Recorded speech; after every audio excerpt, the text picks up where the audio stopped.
Good morning बच्चों। मैं अभिषेक मिश्र, PGT chemistry. आज 12th क्लास के लिए आज की क्लास में हम केमिकल काइनेटिक्स कंप्लीट करेंगे और उम्मीद करेंगे कि ये 4 लेसन आप लोग अच्छे से तैयार कर लो ताकि आने वाले एग्ज़ाम में आप अच्छा परफॉर्मेंस दे सको। एग्ज़ामिनेशन का शेड्यूल आ गया है 22 अगस्त से 27 या 29 अगस्त तक है, ऐसा कुछ वो आपको पता चल जाएगा। और आज का जो स्पेशल टॉपिक है वो पहला टॉपिक है pseudo first order reaction. Pseudo first order reaction में आपने स्यूडोपोडिया का नाम सुना होगा, 10th क्लास में अमीबा में होता है। उसमें आपने देखा होगा कि जो स्यूडोपोडिया होता है, पोडिया मतलब पैर, स्यूडो मतलब फॉल्स फीट या फॉल्स फुट जिसमें प्रेजेंट होते हैं, जिसका काम तो चलने का हो लेकिन वो एक्चुअली उसके पैर नहीं होते। उसी तरह स्यूडो फर्स्ट ऑर्डर रिएक्शन मतलब वो फर्स्ट ऑर्डर रिएक्शन की तरह वर्क करेगी लेकिन दिखती वैसी नहीं है। वो बाई मॉलिकुलर रिएक्शंस होती हैं। बाई मॉलिकुलर रिएक्शन जिसमें 2 रिएक्टेंट हो, तो those bimolecular reactions in which rate of reaction depends on molar concentration of only one reactant, यानी rate of reaction is independent of molar concentration of one of the reactant. ये simple definition है। और अगर इसका हम बात करना चाहें रेट निकालने की, रेट ऑफ रिएक्शन निकालने की, एग्जाम्पल की बात करें तो इसमें एस्टर की हाइड्रोलिसिस इसका एग्जाम्पल है। ग्लूकोज और फ्रक्टोज बनता है जब हम स्टार्च को या माल्टोज को ब्रेक करते हैं। माल्टोज की हाइड्रोलिसिस, शुगर की हाइड्रोलिसिस इसका दूसरा एग्जाम्पल है। यानी hydrolysis of sugar and ester are the example of pseudo first order reaction. हम एस्टर की बात कर लेते हैं। CH3COO C2H5 ethyl acetate, 10th class में आपने पढ़ा है, 11th में भी पढ़ा होगा, एस्टर है। जब इसमें पानी डालते हैं प्लस H2O करते हैं तो फार्मूला बनता है, प्रोडक्ट बनता है CH3COOH प्लस C2H5OH। ये जो CH3COOH है और C2H5OH है, ये इथेनोइक एसिड और इथेनॉल है, जिनको रिवर्स रिएक्शन करा दें तो हमारा एस्टरिफिकेशन होता है। यहाँ एस्टर के हाइड्रोलिसिस करा रहे हैं। इसमें यह प्रैक्टिकली देखा गया कि रेट ऑफ रिएक्शन वाटर की कंसंट्रेशन पे डिपेंड नहीं करती, यानी वाटर की concentration remains constant during the rate of reaction.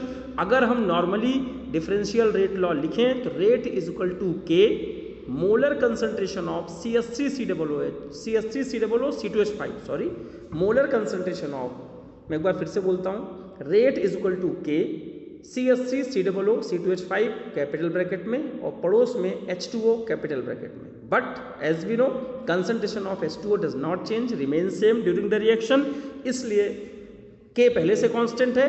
तो इसमें जो K डैश और H2O मिला उसको हमने कंबाइंडली K कहा और अब रेट ऑफ रिएक्शन लिखी, rate is equal to K CH3COO C2H5।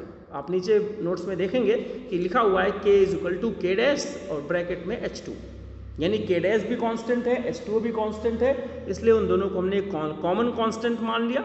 इसे आप समझ सकते हैं। और इसका कैलकुलेशन अगर हम करना चाहेंगे तो फर्स्ट ऑर्डर वाला ही फार्मूला लगाएंगे, K is equal to 2.303 log R0 upon R।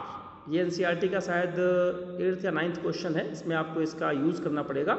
और एक इसका एग्जाम्पल NCERT में सॉल्व है, आप उसको करिए। और अगर नहीं होता तो एक बार हमें व्हाट्सएप करके बताइएगा और हम कोशिश करेंगे उसको सॉल्व करने की। और सेकेंड एक टॉपिक छोटा सा हमारा है कैटलिस्ट। कैटलिस्ट वो सब्सटेंस होते हैं जो रेट ऑफ रिएक्शन को बढ़ा देते हैं और खुद में कोई उनके परमानेंट केमिकल चेंज नहीं होता, यानी दो substances which increases the rate of reaction without undergoing any permanent chemical change are called catalyst. अब समझिए इस चीज को। अब कैटलिस्ट रेट ऑफ रिएक्शन को कैसे बढ़ाता है, क्योंकि ये एक अल्टरनेट पाथ प्रोवाइड करता है जिसकी एक्टिवेशन एनर्जी कम होती है, कम एनर्जी की जरूरत पड़ती है, कम एक्टिवेशन एनर्जी की जरूरत पड़ती है।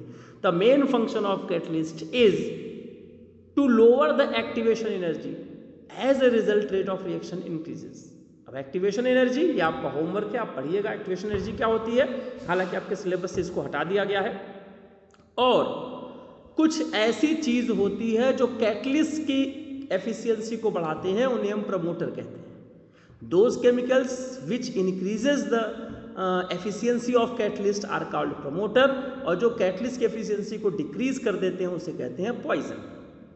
एक एग्जांपल देता हूँ, हैबर प्रोसेस से अमोनिया बनती है। आपने हैबर प्रोसेस का नाम शायद सुना हो, लेकिन रिएक्शन से सब नोन होंगे।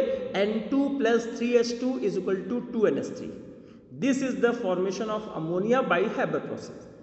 अब यहाँ पर कहा गया कैटलिस्ट कौन है, यहाँ बताया गया platinum, iron, Fe is the catalyst, platinum नहीं, Fe is the catalyst, V2O5 is the catalyst, Cr2O3 is the catalyst. तो इन्होंने कहा ये रेट ऑफ रिएक्शन को बढ़ाते हैं, लेकिन Fe की एफिशिएंसी को बढ़ाने के लिए मॉलिब्डेनम का यूज़ किया जाता है, MO, M कैपिटल में, O स्मॉल में। तो मॉलिब्डेनम एक एलिमेंट है जो Fe की एफिशिएंसी को बढ़ाता है, कैटलिस्ट की एफिशिएंसी को बढ़ाता है, जिसे हम प्रमोटर कहते हैं। और इसी में अगर कार्बन मोनोऑक्साइड डाल दें तो कार्बन मोनोऑक्साइड Fe की एफिशिएंसी को ख़त्म कर देता है, जिसे पॉइजन कहते हैं। जो कैटलिस्ट की एफिशिएंसी को कम कर दे, पॉइजन, किल कर दे, ख़त्म कर दे, और जो बढ़ा दे तो प्रमोटर। की एग्जाम्पल देख सकते हैं हम। मान लीजिए स्कूटी में हम या बाइक में हम पेट्रोल डालते हैं तो बाइक चलती है, तो पेट्रोल के कैटलिस्ट मान लेते हैं।